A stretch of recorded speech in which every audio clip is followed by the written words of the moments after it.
Call them old school hobbies, analog hobbies, grandma hobbies, granny core, whatever you want to call them. A growing number of us are channeling our inner grandma, getting into things like puzzles, canning, needlepoint, baking, bird watching, and gardening. We're turning to these slower, more intentional activities as a way to decompress from our screens, our overstuffed schedules, and the low-grade stress that just seems to travel alongside daily life these days. And then there's something I've been reading about that I love. It's called Nonna-nostalgia, or as some are calling it, Nonna-maxing. It's a viral shift happening, especially among younger generations that are trying to get away from the fast and frantic food culture we've all been swimming in and move towards something slower, something more intentional, the kind of cooking you'd associate with an Italian grandmother. A slow Sunday, homemade pasta, hearty stews, and warm baked bread coming out of the oven. A big family gathering around the table when no one has anywhere else to be. I've been feeling the pull of this myself lately, and this past weekend I got my own version of it. My aunt was in town. Stuart's been traveling for work 3 or 4 weeks consecutively, and not that I can't manage on my own, but after a little while I gave her a call up and said, hey, would you like to come for a visit? We'd love to have you. Mama loves a little company and a little extra help, so she came in town. And I have a group of girlfriends coming over next week for a homemade Lebanese dinner. So my aunt and I got to be in the kitchen together using the recipes that her mother, my Siti, passed down to her. And a lot of it was also influenced by the recipes that my mom made that were passed down from her mom and the way she used to make it. So my aunt and I made kibbe and tabbouleh and baba ganoush and all of these dishes that I wanted to practice how to make and to learn as I prepared to host my own dinner in a week. So it was part practice run, part lesson, part memory making. And honestly, it was exactly what I needed. What I realized in the middle of all of this, what I was doing at home and what I've been seeing online, is that this shift that we're seeing, this craving for that Nonna aesthetic, this longing for a slower, more analog kitchen experience, it isn't really about the food.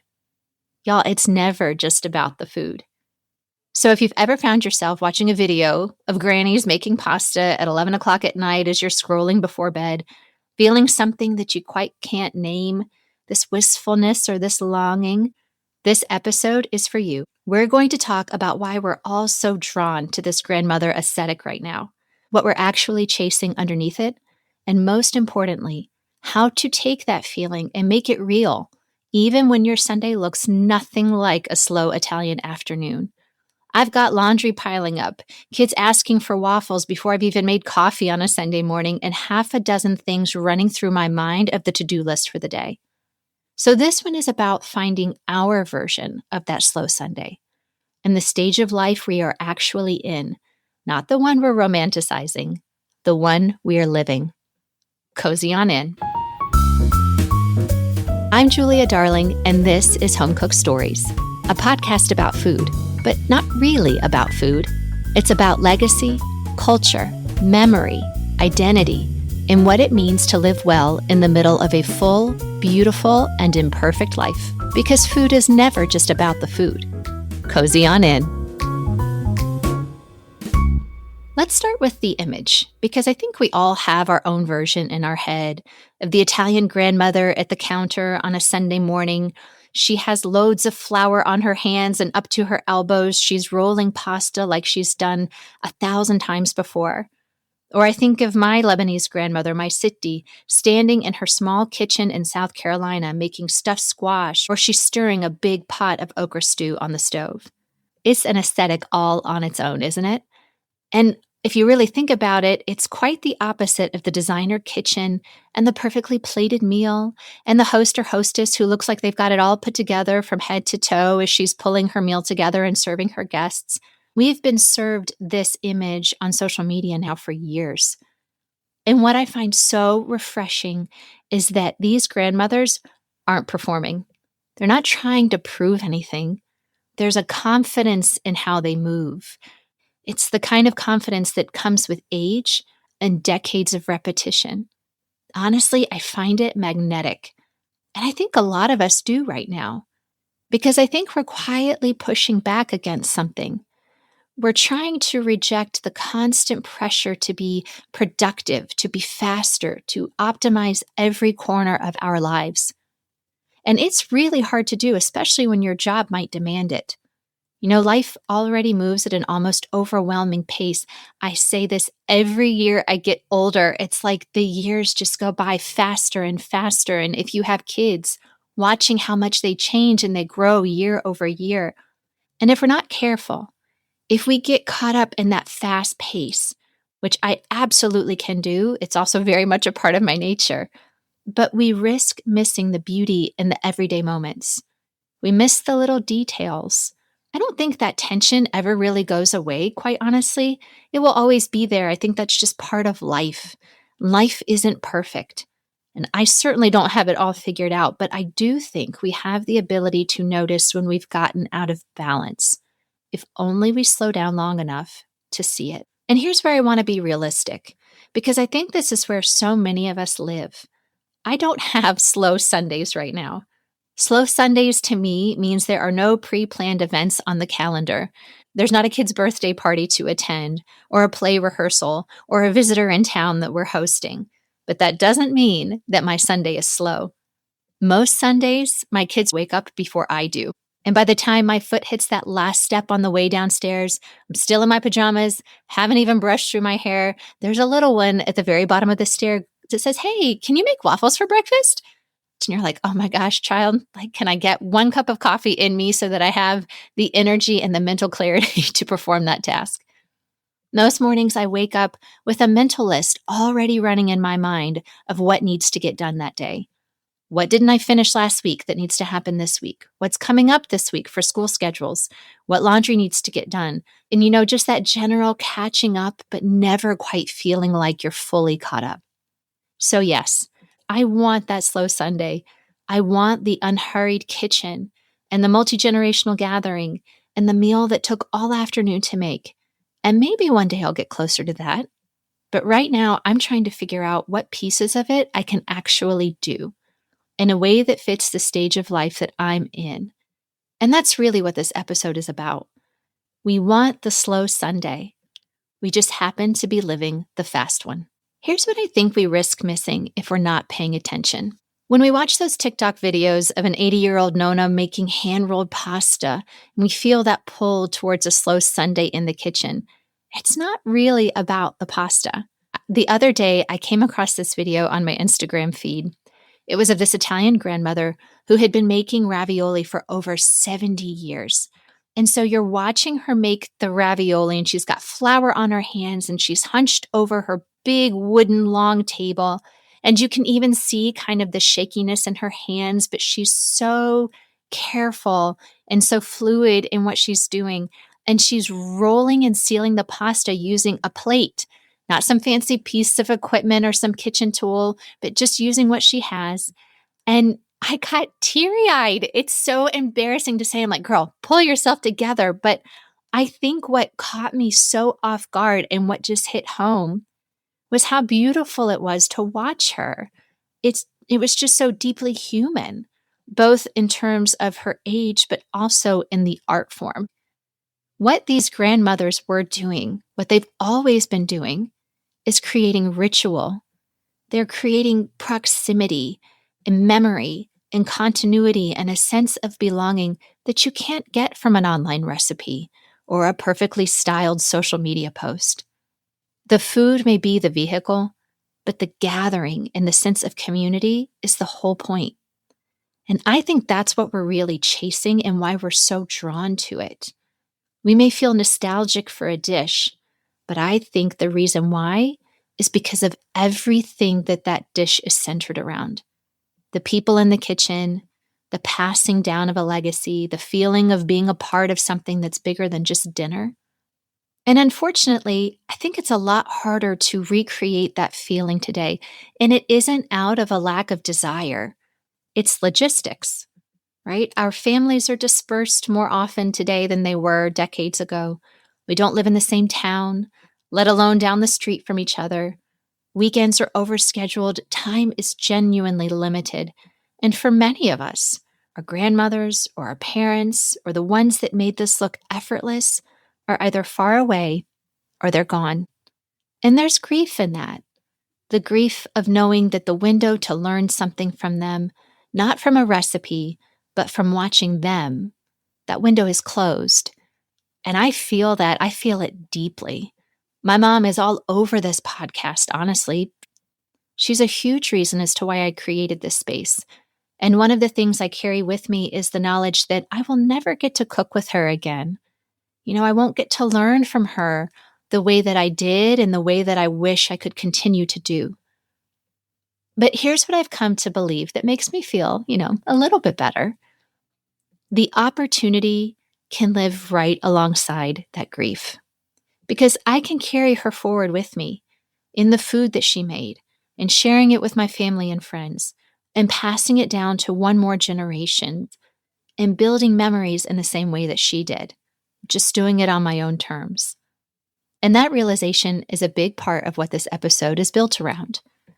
So let me tell you about this past weekend. My aunt was in town. I knew I wanted to take advantage of having her here. I have this dinner where I'm hosting a couple of my girlfriends. They're coming over for a homemade Lebanese meal.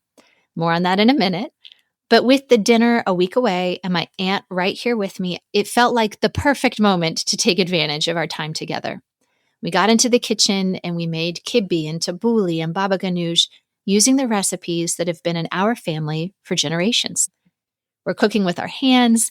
I'm listening to her talk and walk me through it, not just from the recipe that's written in front of us, but from memory, from decades of her making it. And we'd taste something and we'd adjust. And oh my gosh, especially in making the kibbe, I would continue to load with salt and pepper and cinnamon and work it in with my hands. And then we taste it and it's not quite right. And she'd say, nope, keep adding more, keep adding more. And you're like, okay, are we sure that's enough? But, she's teaching you through your senses and through doing.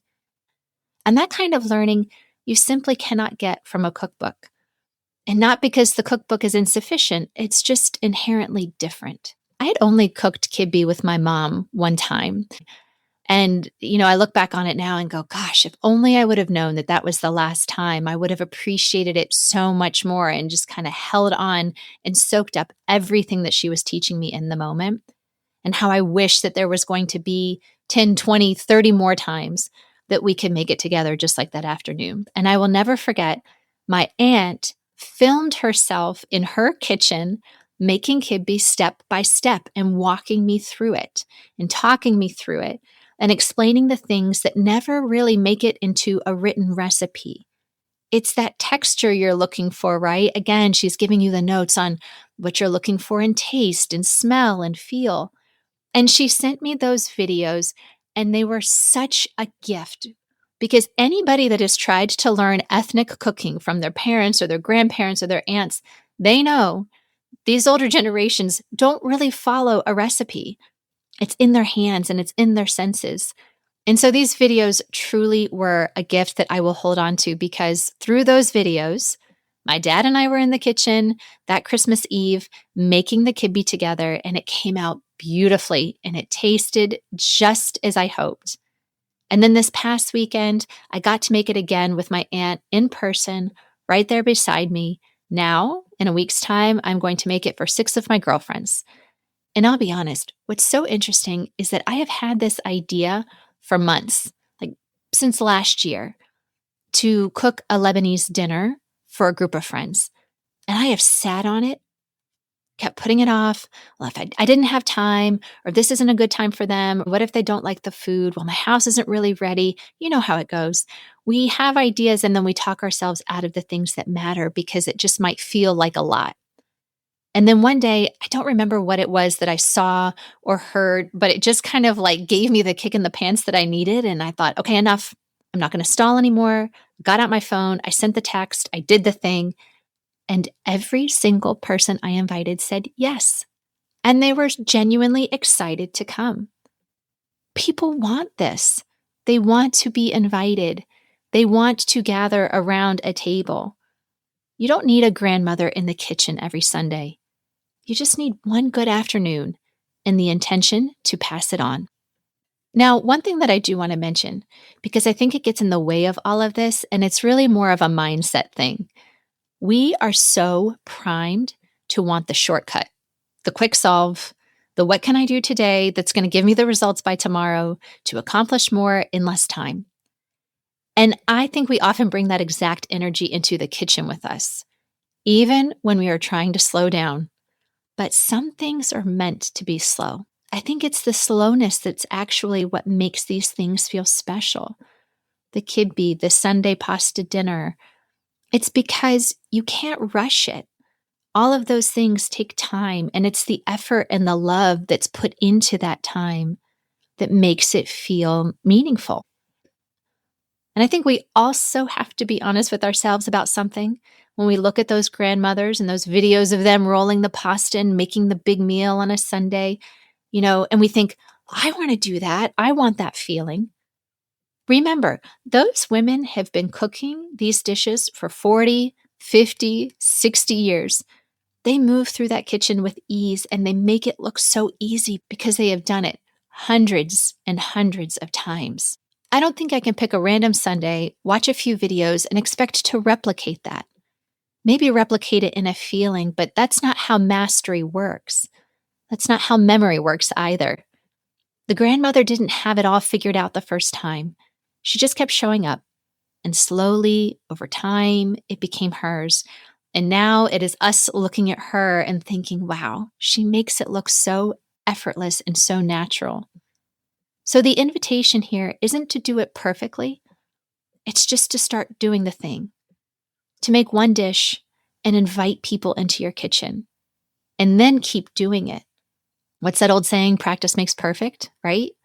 Practice is not only how we learn, but practice is how we can take something and change it from a one-time occurrence to a ritual.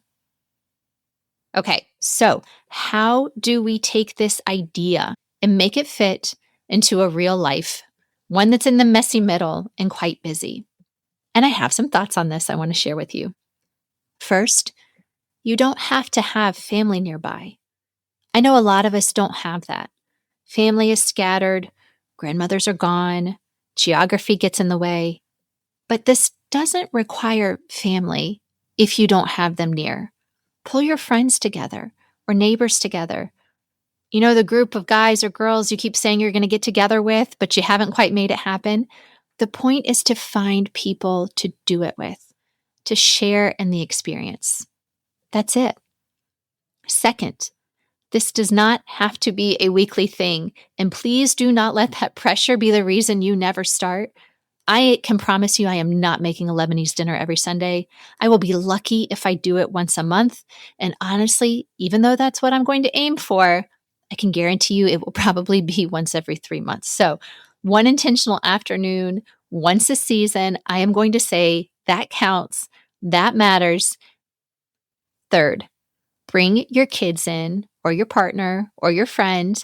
I used to be really good about letting my kids cook alongside me, especially when they were younger and kind of toddler age. And as they've gotten older and as I've gotten older, I've drifted away from that a little, if I'm being honest with you. And I think part of the reason is because cooking has almost become meditative for me. Like it's a little bit of my sanctuary or my alone time or my space. But this kind of cooking, this slow, pass it down kind of cooking, I think is actually meant to be done with them because that's how they will remember and it's how they will learn. And that's how the thread continues. So I'm going to remind myself that when they come in and they ask if they can help and they seem curious, invite them in. Fourth, use technology in the way that my aunt did. It was brilliant, her filming it. Think about recording yourself walking through a recipe. Ask your dad or your aunt or whoever carries the food memory in your family to do the same. I love a handwritten recipe card as much as anyone. I truly treasure the ones that I have from my mom or the ones from my city, my dad's mom, when she's typed it out on a typewriter and it's all splattered and stained from being used. But there is something inherently different about watching someone's hands and hearing their voice and seeing them taste and adjust that just no recipe card can replicate. So those videos are a gift. think about making them. 5th, lower the bar on the outcome and raise it on the overall experience. The meal does not have to be perfect. The house does not have to be in perfect condition. At least in my circle, I've noticed that we tend to default on going somewhere when we want to get a group together, right? We'll go out to dinner at a restaurant, or we'll go grab drinks at a cocktail bar, or we will meet up for coffee and go on a walk. But I've started to recognize that there's something much more personal and welcoming when you invite someone into your home. And I think we've kind of lost a little bit of that art and that practice. And so by inviting these girls over, that's my way of trying to, push myself in that direction and do that more. We need more of that in our lives, more tables, more gathering, more just simply come as you are and let's get together. So let the meal be the draw and let everything else just be good enough. And the final point, remember that repetition is the secret ingredient. The reason your grandmother made it look effortless is because she had done it hundreds and hundreds of times. You haven't done it 100 times yet, but you can start this weekend, this month, this season, whenever you're ready. Just get your reps in and start your 100. You do not have to be a grandmother to start doing this. And while I will say the granny era fits me perfectly because I have always found myself to be an old soul, but you just have to start. So my friends are coming over next week. The kibbe's ready. It is patiently waiting in my freezer, ready to be taken out and enjoyed. And somewhere in the middle of that dinner, I know I'll be thinking about my mom and my Siti and my aunt and about how the best way to honor all of them is to keep the table full. If any of this resonated with you today, I would love for you to come find me over on Substack, the same name as this podcast. It's where I go a little deeper into the stories behind the food and the life we are all building around our tables, even when life is messy and imperfect and you're just in the middle of it. I'm fairly new to that space on Substack, so it is free to anyone and everyone that wants to follow along. Come and join me. And until next time, take care.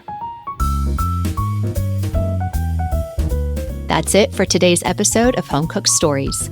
If something we talked about stuck with you, send it to someone who needs to hear it. Follow the show so you never miss a conversation. And if you have a minute, leave a rating and a review. It genuinely helps more people find their way to this table. I'll see you next time.